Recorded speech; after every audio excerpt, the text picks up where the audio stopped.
How to customize quick settings on the Google Pixel phone. Now I'm currently using the Google Pixel 8 Pro, but this should will also work on Google Pixel 8 on most Google Pixel phones.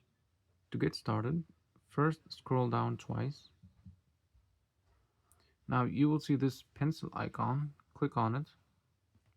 Now here you can customize the quick settings by dragging and dropping to rearrange the tiles.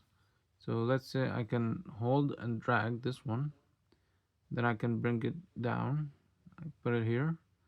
You can also add new tiles, so you can, if I want to add the do not disturb option, just hold it and then drag it to the area where you have your active tiles.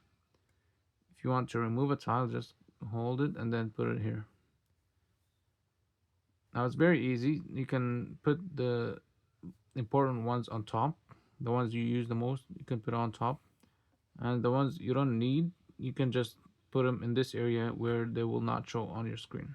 So once you're done customizing, just click on the left arrow button and now you're back. That's how to customize the quick settings on the Google Pixel phone. Thanks for watching.